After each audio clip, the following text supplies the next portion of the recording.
त्रिलोकपुरी आपको बता दूं कि ये आरक्षित सीट है एससी समाज के लिए और मेरी मौजूदगी इस वक्त त्रिलोकपुरी में है। यहाँ जो लोग हैं इनसे जानेंगे कि योगी आदित्यनाथ के उस बयान के बारे में ये लोग क्या सोचते हैं जो दिया था हरियाणा में कि बटेंगे तो कटेंगे, उसका दिल्ली में कितना असर रहने वाला है, ये इन लोगों से जानेंगे। और इनकी विधानसभा में क्या होगा वो इनसे जानेंगे। और दिल्ली के विधानसभा चुनाव में त्रिलोकपुरी के लोग क्या सोचते हैं वो भी हम इनसे सीधा चर्चा करेंगे और उनसे हम जानेंगे। आप बताइए, क्या शुभ नाम है सर आपका? मेरा नाम शेर सिंह है।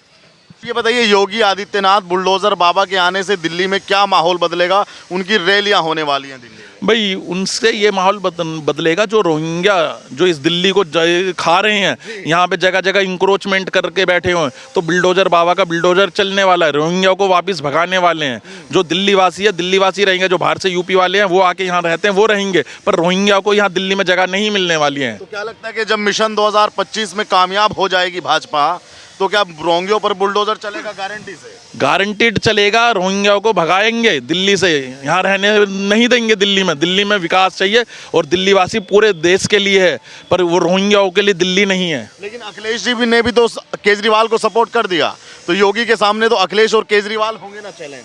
नहीं तो अखिलेश जी का यहाँ दिल्ली में कोई जनाधार है ही नहीं, कोई जनाधार ही नहीं है। क्या कुछ भी नहीं है अखिलेश जी का। अखिलेश जी का यहाँ पे कोई आप नहीं बता सकते प्रदेश अध्यक्ष कौन है अखिलेश जी की पार्टी का। लेकिन वो तो सपोर्ट कर दिए, वो कह रहे हैं लोगों से भाई केजरीवाल को ही वोट देना। आज अखिलेश जी जो आज यूपी में, मैं कह रहा हूँ यूपी नहीं बचा सकते, वो दिल्ली में क्या बचाने आएंगे? आज वो विपक्ष में बैठे हैं ना, तो विपक्ष में ही बैठे रहेंगे ताउम्र। वहाँ योगी बाबा जी यूपी को नहीं छोड़ेंगे। और यूपी में आप देखते हो कितना क्राइम था, वो सारा का सारा क्राइम हमारे योगी बाबा जी ने ख़त्म किया है। आज हर आदमी दिल्ली वासी वहाँ जाके रह रहा है, मकान ले रहा है। पूरी इंडिया के लोग आज यूपी मॉडल को देख रहे हैं और यूपी में जाके अपना इन्वेस्ट कर रहे हैं और बना रहे हैं। तो हम मान के चलें कि जब 8 फरवरी आएगी तो आप अपनी बात पे अड़िग रहेंगे, बदलेंगे नहीं कि भाई हम गलत कह रहे थे उस समय? नहीं, मैं अपनी बात पे एकदम अटिक हूँ। 50+ सीटें भारतीय जनता पार्टी लेके आ रही है और भारतीय जनता पार्टी का दिल्ली में सीएम होगा और भारतीय जनता पार्टी दिल्ली का विकास करेगी। जी, योगी जी आने वाले हैं दिल्ली में, चर्चाएं हैं उनकी आने की, तो क्या माहौल यहाँ पलटेगा, क्या बदलेगा माहौल? क्या लगता है आपको? बटेंगे तो कटेंगे, कितना यहाँ काम करेगा ये नारा? ये बटेंगे तो कटेंगे आप देख रहे हैं, जैसे हरियाणा में इसने काम किया, महाराष्ट्र में काम किया, उत्तर प्रदेश की 9 में से 7 सीटें हम जीते। तो ये तो निसंदेह है कि अब ये देशव्यापी नारा हो चुका है और हो सकता है देश में 2029 के चुनाव के अंदर भी ये नारा अपना जलवा दिखाए। अच्छा भैया, इसके मायने क्या समझे आज तक आपने? मतलब कुछ लोग कहते हैं कि ये भेदभाव वाला नारा है, कुछ लोग कहते हैं ये मुसलमानों के विरोध में नारा है। नहीं नहीं नहीं नहीं नहीं, ये ऐसा कुछ नहीं है। मुसलमानों के विरोध में कोई ये नारा नहीं है। ये बटेंगे तो कटेंगे से सिर्फ ये नारा ये है कि जहाँ जहाँ पर भी एकदम विकास की तरफ जो लोग एकजुट होकर के वोट करते हैं, विकास के लिए वोट करते हैं, तो एक अच्छी खासी बड़ी सरकार बनती है, ताकत वाली सरकार बनती है, जो हम लोग देश विरोधी लोगों को जवाब दे सकते हैं। इससे हिंदू मुसलमान का कोई ताल्लुकात नहीं है। जो लोग देश से प्यार करते हैं, जो अपने राष्ट्र से प्रेम करते हैं, वो सब एक तरफा चलते हैं। अगर वो बट जाएंगे, अलग अलग जगह वोट करेंगे, इधर उधर वोट करेंगे, तो कोई भी देश में स्थिर सरकार नहीं आ पाएगी। ये इसका नारा कोई, इससे हिंदू मुसलमान से इस नारे का कोई ताल्लुकात नहीं है, विकास से इसका ताल्लुकात है। इसीलिए शायद योगी जी ने ये बात बताई कि आप बटोगे तो कटोगे। योगी और हमारे मोदी जी ने भी ये बात बता दी है कि भाई एक है तो सेफ है। इससे हिंदू मुसलमान का कोई ताल्लुकात नहीं है। ये नारा 2029 तक भी चलेगा, क्योंकि आने वाली पीढ़ियाँ जो राष्ट्र से प्रेम करती हैं वो लगातार इस नारे को फॉलो करेंगी और मोदी जी के साथ चलेंगी। अब बताइए, दिल्ली चुनाव में क्या लगता है? अरविंद केजरीवाल, कांग्रेस, एक तरफ भाजपा, क्या लगता है? त्रिलोकपुरी आज तक भाजपा शायद एक ही बार जीत पाई इस सीट को, तो इस बार इसको फतेह कर पाएगी, इस किले को ध्वस्त कर पाएगी कि नहीं? ध्वस्त करने जैसा कुछ बचा नहीं है जी, क्योंकि जब जैसा भी आपने बताया कि त्रिलोकपुरी एक बार हम जीत पाए, खाली वो समय कुछ और था। उस समय बच्चे छोटे छोटे थे, आज वो सब बच्चे बड़े हो चुके हैं, जवान हो गए हैं, सभी राष्ट्र से अपने प्रेम करते हैं, सब आस भरी निगाहों से मोदी जी की तरफ देख रहे हैं। दिल्ली को जो 15 साल शीला दीक्षित जी ने पूरी तरीके से नोचा, लूटा, बर्बाद किया, जिस तरीके से 10-11 सालों से केजरीवाल ने दिल्ली को बर्बाद किया, ख़त्म किया, अब दिल्ली का नौजवान, युवा और महिलाएं, सभी बच्चे बुजुर्ग सब तैयार हैं पूरी तरीके से। अब किसी भी सूरत में दिल्ली को लुटने नहीं दिया जाएगा। केजरीवाल तो कह रहे हैं हमने बसाया दिल्ली को, आप कह रहे हैं बर्बाद किया दिल्ली को। आप पत्रकार हैं, आप खुद देख लें कि जो 40% दिल्ली में रह रहे पूर्वांचलियों को पूजा तक नहीं करने दे रहे, उन्होंने दिल्ली बसाई है क्या? जिस पूर्वांचलियों ने 1000 किलोमीटर दूर अपने गांव से आकर के यहाँ पर रिक्शा चलाया, जिसने यहाँ पर बेलदारी की, मजदूरी की, जिसने यहाँ पर दिल्ली को खड़ा किया, एक एक अरबपतियों को इस गरीब पूर्वांचलियों ने खड़ा किया, उनको इन्होंने तबाह किया, इन्होंने दिल्ली खड़ी की है। तो आप खुद ही समझ सकते हैं कि ये कितने सच बोल रहे हैं, कितना झूठ बोल रहे हैं। इनको ये जवाब इसी चुनाव में मिल जाएगा, क्योंकि पूरी दिल्ली का पूर्वांचली कमर कस चुका है। छठी मैया का जो इन्होंने पूजा के समय अपमान किया था, वो सब अपना अपमान का बदला लेने के लिए बिल्कुल वो कमर कस के बैठे हुए हैं एकदम, कि 5 तारीख का वो इंतजार कर रहे हैं। तख्त बदल देंगे, ताज बदल देंगे, इन गद्दारों का राज बदल देंगे। अब वो पूरी तरीके से ताकत लगाए बैठे हैं और निसंदेह इनको इस अपने कोई गुनाह ऐसे होते हैं जिनकी थोड़ी सजा होती है, माफ़ी हो जाती है। इस गुनाह की इनको माफ़ी नहीं मिलेगी। इनको लोग तो लोग हराएंगे, स्वयं छठी मैया भी इनको श्राप दे चुकी है और ये भस्म होने वाले हैं, भस्म हो जाएंगे। लेकिन केजरीवाल कह रहे हैं कि दिल्ली की जनता हमसे बहुत प्यार करती है, छोड़ेगी नहीं ऐसे। दिल्ली की जनता, मैं कहता हूँ कि लगभग 80% लोग यहाँ दिल्ली में बाहर के हैं, प्रवासी लोग हैं। वो लोग बेचारे यहाँ कमाने खाने आए थे, जिनको इन्होंने एक सब्जी बाग लगा करके एक सपना दिखाया था, बिजली फ्री दे दूंगा, पानी फ्री दे दूंगा। असल में ये लोग मौत फ्री बांट रहे हैं, जहरीला पानी घर घर पहुँचा रहे हैं। उनके बच्चों के फेफड़े खराब हो रहे हैं, शरीर खराब हो रहा है, पीलिया हो रहा है, जॉइंटिस हो रहा है, कैंसर हो रहा है, सारी बीमारी इन्होंने दे दी घर घर। अरे तो उसके लिए मोहल्ला क्लिनिक तो खुले हैं ना? हाँ, मोहल्ला क्लिनिक ये रहा हमारे बराबर में, आप कल सुबह आकर के देखना, इधर पीछे मोहल्ला क्लिनिक है। अगर सरदर्द की गोली मिल जाए तो मिल जाए, उसके अलावा से आप किसी भी प्रकार से, अभी एक वायरल हो रहा है वीडियो फेसबुक पे, आतिशी मैम से किसी ने पूछ लिया कि मैम आपकी तबीयत खराब है, गले में खराश है, क्या कभी आप कभी मोहल्ला क्लिनिक से दवाई लेके आए हो क्या? उन्होंने हंस करके जवाब दिया, नहीं मैं कभी मोहल्ला क्लिनिक नहीं गई। क्योंकि वो भी जानते हैं कि मोहल्ला क्लिनिक में जाके करेंगे क्या? वहाँ कुत्ते नाच रहे हैं, कुत्ते घूम रहे होते हैं, गाय बैठी होती है, कूड़ा खत्ता बन चुका है। वो ऐसी कोई चीज़ नहीं है। दिल्ली को जिस बात के लिए इन्होंने, कहाँ है वाईफाई, वो सब कहाँ है? वो 10 लाख कैमरे कहाँ है? वो बसों के अंदर मार्शल जो लोगों को बचाते थे कहाँ है? कितने कहाँ है वो सब लोग जो अस्पतालों के अंदर जिनकी नौकरी पक्की लगा रहे थे, उन टीचरों को, गैस टीचरों को, कहाँ है वो लोग? वो सब लोग, आप विश्वास करना, वो सब लोग पंडित पंतमाग भाजपा कार्यालय के बाहर जा जाके वीरेंद्र सचदेवा प्रदेश अध्यक्ष से गुहार लगा रहे हैं कि भाई साहब हमें बचा लो, हमें बचा लो, हमारी नौकरी बचा लो। और उस माई के लाल ने ये वहाँ पर वादा कर दिया है कि सरकार भाजपा की जैसे ही आएगी, आपकी नौकरी, आपकी रोजी रोटी, आपके परिवार को भाजपा बचाएगी। ये होता है वादा। आपने देखा मोदी जी वादा करके गए जापानी पार्क के अंदर, किसी भी प्रकार की गरीबों की योजनाओं को हम बंद नहीं होने देंगे, बल्कि उस योजनाओं को और बढ़ाएंगे। 200 यूनिट बिजली अगर केजरीवाल फ्री दे रहा है तो हम 300 यूनिट देंगे। पानी अगर वो फ्री दे रहे हैं तो हम पानी फ्री देंगे, साफ पानी फ्री देंगे। ये लोग मौत बांट रहे हैं, केजरीवाल मौत बांट रहे हैं, मौत बांट रहे हैं। दिल्ली में घर घर तक जहरीला पानी दे करके लोगों को मौत बांट रहे हैं लोग। कोई भी अपना दर्द हर आदमी बर्दाश्त कर लेता, अपने बच्चों पर आई हुई बात कोई बर्दाश्त नहीं करेगा। कल परसों राहुल गांधी ने भी एक यहाँ पे रैली की दिल्ली में, तो राहुल गांधी ने केजरीवाल से पूछा कि भाई आपने भ्रष्टाचार खत्म नहीं किया, प्रदूषण खत्म नहीं किया। तो केजरीवाल जी ने पलटवार में जवाब दिया कि राहुल गांधी कांग्रेस बचाने के लिए लड़ रहे हैं और मैं जंग कर रहा हूँ देश को बचाने के लिए। तो आपको लगता है कि केजरीवाल देशभक्त हैं और वो देश को बचाने के लिए अभी चुनावी मैदान में है? ये तो आपने एक तरीके से सवाल नहीं पूछा, चुटकुला बोल दिया। जिस पार्टी की चीफ मिनिस्टर उन्होंने जिसको बनाया, उनके पिता अफजल गुरु की फांसी रुकवाने के लिए, आतिशी मारलेना के पिता अफजल गुरु को फांसी रुकवाने के लिए आंदोलन में शामिल होते हैं, साइन करते हैं उस चिट्ठी के अंदर। ये राष्ट्रभक्त है? ये राष्ट्रभक्ति की अगर यही परिभाषा है तो आप कल से परिणाम देख लेना देश के अंदर राष्ट्रभक्त कहते किसे हैं। जो अपनी जान की बाजी लगा दे, देश के गद्दारों के साथ जेएनयू में खड़े हो जाते हैं, ये राष्ट्रभक्ति की परिभाषा है।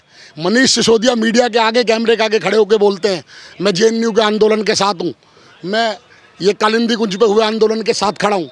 वो तो स्वयं केजरीवाल राम मंदिर के लिए कुछ बोलते थे यार। तो आप सोचो ना, ये राष्ट्रभक्त की भाषा है। तो अभी की बात है ये जो इन्होंने राम मंदिर, ये सब मंदिरों वालों को हम पैसे देंगे। हाँ, अगर पूरे भारत के अंदर, मैं सरकारों की बात नहीं कर रहा हूँ, पूरे भारत के अंदर अगर कोई माई का लाल है तो भारतीय जनता पार्टी का विधायक ओम प्रकाश शर्मा है, जिसने कोरोना काल के अंदर सभी मंदिरों के पंडितों को अपनी विधानसभा में 5-5 हज़ार रुपये अपने पास से सबके खाते में डलवाए।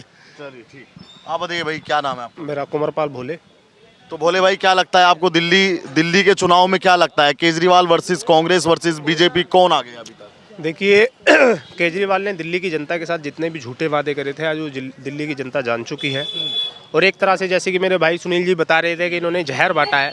एक तरफ 2019 में नेशनल ग्रीन ट्रिब्यूनल एनजीटी एक आदेश पारित करती है कि दिल्ली के जितने भी समरसीबल पार्कों में सरकारी लगे हुए हैं इन सबको बंद किया जाए क्योंकि इनमें जहरीला पानी है जिससे पेड़ पौधे भी मर जाएंगे। वहीं दूसरी तरफ दिल्ली सरकार, आप जहाँ यहाँ खड़े आपके पीछे एक पार्क है, इधर पंप हाउस है दिल्ली सरकार जल बोर्ड का, इन्होंने हर विधानसभा में 400-400 मीटर पे पंप हाउस, 400-400 फीट के समरसीबल गाड़े। उसके बाद उस पानी को दिल्ली पाइपलाइन जल बोर्ड की लाइन से जोड़ दिया गया। जब शाम को पानी आता है तो इसको चला देते हैं। वही जहरीला गंदा पानी है जो पेड़ पौधों में भी नहीं डाला जा सकता, लेकिन वो दिल्ली की आम जनता को ये फ्री के नाम पे पिला रहे। अब ये बताइए, योगी जी आने वाले हैं, गर्मी बढ़ेगी दिल्ली में कि नहीं? थोड़ा योगी जी जहाँ भी जाते हैं वहाँ गर्मी बढ़ती नहीं है, तापमान बढ़ता नहीं है, तापमान ब्लास्ट होता है। और योगी जी आज हमारे वो फायर ब्रांड नेता हैं कि जो वो कहते हैं वो करते हैं। अगर उन्होंने कहा है तो कहा है। अगर वक्फ बोर्ड के लिए कहा था कि उन्होंने कहा कि महाकुंभ के अंदर हमारी ज़मीन है, तो आपने सुना हमारे माननीय मुख्यमंत्री ने खुलेआम मंच पे कहा कि वो अपनी खाल बचा ले। और वक्फ बोर्ड नहीं है वो एक भूमाफिया बोर्ड है। एक एक इंच का हिसाब लिया जाएगा और उत्तर प्रदेश के हर तहसीलदार डीएम को आदेश कर दिया गया है कि वक्फ की ज़मीनों की जांच की जाए जितनी सही है, और वो बचेगी नहीं तो वो सरकार के अधीन आएगी। उस पर योगी जी ने बोला है बच्चों के लिए स्कूल बनाएंगे, कॉलेज बनाएंगे। वहीं दिल्ली की सरकार जो झूठे वादे करके आई थी, आज पूरी दिल्ली में इस सरकार ने एक भी नया स्कूल, नया हॉस्पिटल, नया हाईवे, कोई भी काम नहीं किया। दिल्ली में जितने भी काम हुए हैं सब सेंट्रल गवर्नमेंट द्वारा किए हुए हैं। तो अगर हमें ये हर बार चिल्लाते हैं मोदी जी काम नहीं करने दे रहे, काम नहीं करने दे रहे, अगर मोदी जी तुम्हें काम नहीं करने दे रहे तो हम डायरेक्ट मोदी जी को वोट दे देते हैं, उनको चिल देते हैं, डबल इंजन की सरकार होगी, प्रदेश में काम होगा। अभी तो प्रदेश बहुत ज़्यादा बहुत कठिनाइयों में है इस दिल्ली सरकार के झूठे वादों से, इनके फरेब से। और आप यकीन मानिए कि आने वाले समय में भारतीय जनता पार्टी 8 फरवरी को प्रचंड बहुमत से दिल्ली में पूर्ण बहुमत की सरकार बनाएगी। क्या लगता है फिर बुलडोजर यहाँ भी चलेगा, दिल्ली की सड़कों पर भी दौड़ेगा बुलडोजर? आप एक उदाहरण देता हूँ, ओखला के अंदर सामने पक्षी विहार है जहाँ के वहाँ के अमानतुल्लाह खान ने विधायक है वहाँ, रोंगनिया को बसा के, उनकी झुग्गी बसा के वो जमीन यूपी की है, लेकिन वहाँ पर दिल्ली के BSES के मीटर लगवा दिए। जब ये बात हमारे माननीय जिला अध्यक्ष जी के संज्ञान में आई, उन्होंने उत्तर प्रदेश सरकार को लेटर लिखा, तो योगी जी ने उसमें 48 घंटे पे बुलडोजर चलवा के फिकवा दिया और वहाँ के विधायक को चेतावनी भी दे दी कि उत्तर प्रदेश है अपनी सीमा में है। तो योगी जी दिल्ली में आएंगे और जिस दिन भाजपा की सरकार आएगी तो भाजपा जरूर उत्तर प्रदेश से बुलडोजर ला के इन रोहनियाओं को दिल्ली से सफाया करेगी। केजरीवाल की हार अगर होती है तो सबसे बड़ा कारण आप क्या मानते हैं? शराब घोटाला मानते हैं या पूरी आम आदमी पार्टी शराब घोटाले में लिप्त है? क्या मतलब सबसे बड़ा क्या मानते हैं? केजरीवाल जी संवैधानिक संस्थाओं पे सिर्फ सवाल उठाते हैं। देखिए माननीय न्यायालय शुरू से अपना काम करता आ रहा है। अगर केजरीवाल को गिरफ्तार किया गया है, केजरीवाल के खिलाफ कोई जांच दी गई है, और आज ही की बात है जब वो अपना नामांकन करने जा रहे थे तो गृह मंत्रालय ने ईडी को परमिशन दी है कि इनके खिलाफ जांच की जाए मनी लॉन्ड्रिंग की। चाहिए वो, हाँ। तो कहीं ना कहीं ये उस शराब घोटाले में लिप्त थे, इसलिए तो जेल जाना पड़ा। अगर ये बेकसूर होते तो ये भारत एक लोकतांत्रिक देश है, बाबा साहब भीमराव अम्बेडकर के बनाए हुए संविधान से चलता है। अगर आप बिल्कुल पाक साफ थे तो आपके डिप्टी सीएम को 1 महीने में 5-5 आईफोन बदलने की क्या जरूरत पड़ गई? आप तो कहते थे हम सरकार का कोई लाभ नहीं उठाएंगे। तो ये सब लिप्त हैं। शराब घोटाला इन्होंने किया पंजाब में अपनी सरकार बनाने के लिए, वो सारा पैसा इन्होंने पंजाब पहुंचाया, उसकी वजह से उनकी सरकार बनी। और आज ये दिल्ली में वही करने जा रहे हैं। जो पंजाब से पैसा आ रहा है वो दिल्ली में जनता को भ्रमित करके सिर्फ जीतना चाहते हैं, लेकिन इस बार जीतेंगे नहीं। दिल्ली में त्रिकोणीय मुकाबला होगा, कांग्रेस, आम आदमी और भाजपा। और आप यकीन माने कि भाजपा पूर्ण बहुमत की सरकार बनाएगी। अब टिकट बंटवारे पे आते हैं, उसमें कुछ आप लोगों को कुछ सुझाव दे रहे थे, कुछ सुझाव देना चाहेंगे पार्टी को? नहीं, पार्टी ने जितने भी टिकट किए अच्छे टिकट किए हैं। और जो ज़मीनी नेता है, मेरा तो यही सुझाव है कि भारतीय जनता पार्टी को, जो भारतीय जनता पार्टी का कार्यकर्ता ज़मीन पे काम कर रहा है उसको टिकट देना चाहिए। और वही हाँ प्रथम हाँ दृष्टि से देखना चाहिए, क्योंकि उसने अपना पूरा जीवन लगा दिया। और जो हाँ वो कार्यकर्ता धूप में चलता एक पीढ़ी खप गई है जब भारतीय जनता पार्टी की 2014 में पूर्ण बहुमत की सरकार बनी है। पीढ़ी खप गई। हाँ, उसके बाद तो भारतीय जनता पार्टी को, आदरणीय नरेंद्र मोदी जी को और हमारे शीर्ष नेतृत्व को ये हमेशा ध्यान रखना चाहिए। हर सीट पे एक आकलन करना चाहिए। जो भारतीय जनता पार्टी का कार्यकर्ता इसको अपने खून से, अपने पसीने से इस जमीन को तैयार करता है, तो उसमें भारतीय जनता पार्टी का ही नेता लड़ना चाहिए। तो क्या लगता है, एक बार फिर मेरा वही सवाल के साथ मैं समाप्ति करूंगा, दिल्ली में मिशन 2025 में कौन कामयाब होगा? दिल्ली में मैं समझा नहीं, क्या कह रहे हैं? दिल्ली में मिशन 2025 जो अभी ये चल रहा है, इसमें कौन कामयाब होगा? भारतीय जनता पार्टी कामयाब होगी और कोई पार्टी है ही नहीं टक्कर में। मैंने पहले भी कहा है कि केजरीवाल का झूठ सब लोग पकड़ चुके हैं। वो केजरीवाल और कांग्रेस ने साथ में सरकार बना ली, इतनी सीटें आ गई और वो दोनों की गुंजाइश हो बना लेंगे, वो तो वैसे भी गठबंधन में है वो। 2013 में आपने देखा ही था, दोनों ने मिलकर सरकार बनाई थी, उनके 8 विधायक थे, बाकी केजरीवाल जी के भी। हाँ, तो 49 दिन की सरकार चल पाई थी वो। तो अभी इन्होंने लोकसभा चुनाव भी गठबंधन में ही लड़ा था, कांग्रेस और आम आदमी पार्टी ने, एक भी सीट नहीं आई। तो आप जान सकते हैं ये दोनों भाई भाई हैं, चाहे अलग हो जाए चाहे साथ हो जाए, पर साथ में चल नहीं सकते।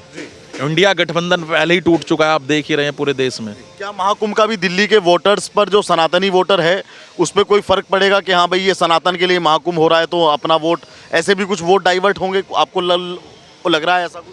नहीं, दिल्ली वासी में ऐसा कोई फर्क नहीं पड़ेगा। महाकुंभ हमारा हर वर्ष आता ही है 12 साल बाद, तो महाकुंभ जो जा रहे सनातनी वो तो है ही, और जो देशभक्त है, जो भारतीय जनता पार्टी को प्यार करता है, वो देशभक्त तो भारतीय जनता पार्टी का कैडर वोटर है, वो भारतीय जनता पार्टी को ही वोट देगा, और आज दिल्ली की जनता ये जान चुकी है। तो ये त्रिलोकपुरी विधानसभा के लोग जिनकी राय आपने सुनी, आप भी ज़रूर अपनी राय रखिएगा। और दिल्ली चुनाव में आपको क्या लगता है ये ज़रूर हमको बताइएगा। इस बार आपको कांग्रेस, बीजेपी या आम आदमी पार्टी की जीत लगती है, ये ज़रूर हमको बताइएगा। और दिल्ली चुनाव देखने के लिए जुड़े रहिएगा हमारे साथ और सब्सक्राइब कीजिएगा द न्यूज़पेपर को। धन्यवाद।